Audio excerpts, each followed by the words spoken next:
right here. For both of you guys, how do you game plan against defending and playing against a 7'6" guy? And have you ever played against somebody this tall? Go ahead, Ron. I played against somebody this tall. I think it was an AAU. He was probably 7'4", 7'5", so he was similar. But as far as game planning, we really haven't broke down the film yet of UCF. I haven't ever game plan from that standpoint.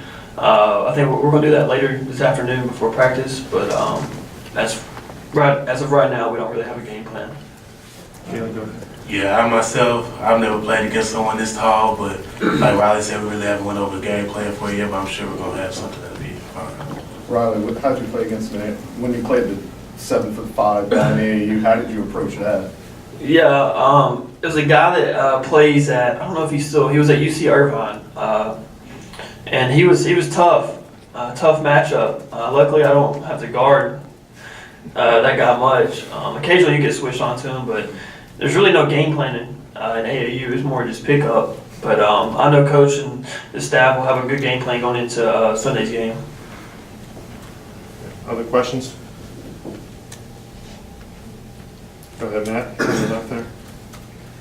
Yeah, just recapping the Louisiana State win, what do you think are some things you guys need to clean up on? Galin, why don't you start that one? Well, we started a little slow. We just needed to get our starts better as far as how fast the pace is and how hard we're playing. But that just goes on with a lot of our other games too. So that's one of the main things we just really need to capitalize on.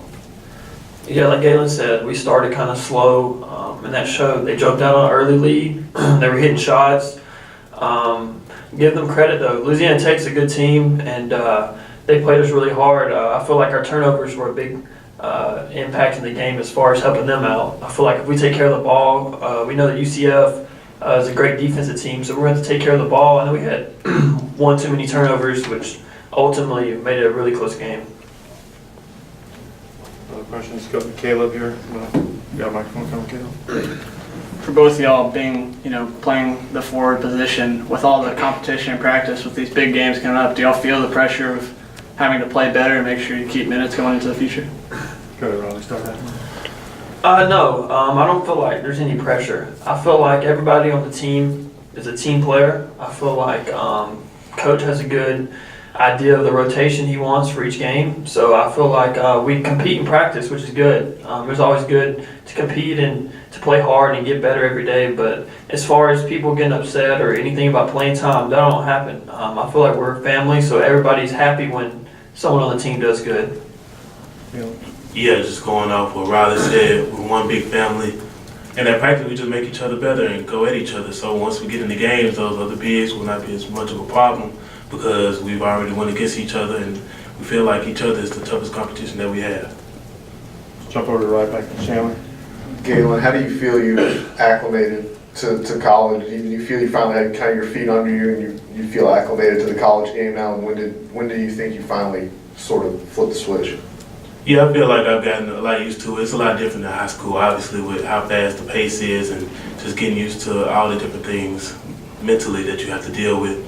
But yeah, I feel like I got my feet under me probably the most during the Minnesota game, just because I had to step up and be with Riley and Colin, and we were all we had, so we just went out there and did what we had to do.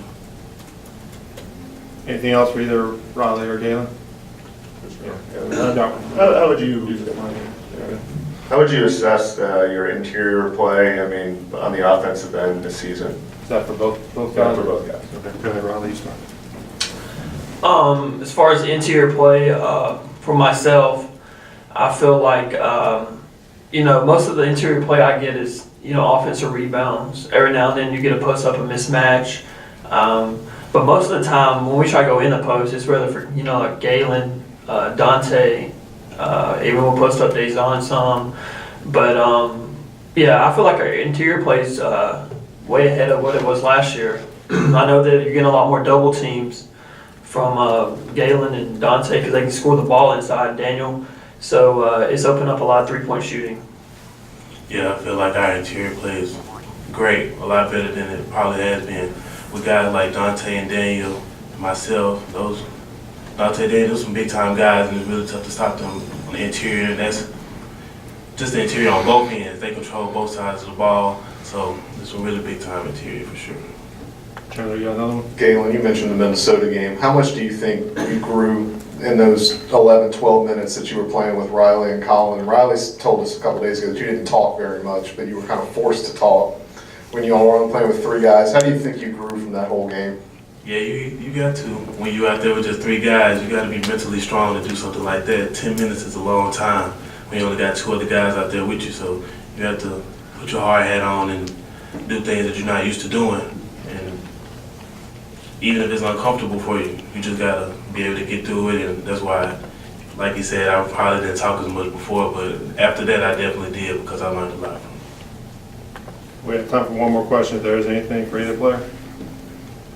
All right, thank you guys.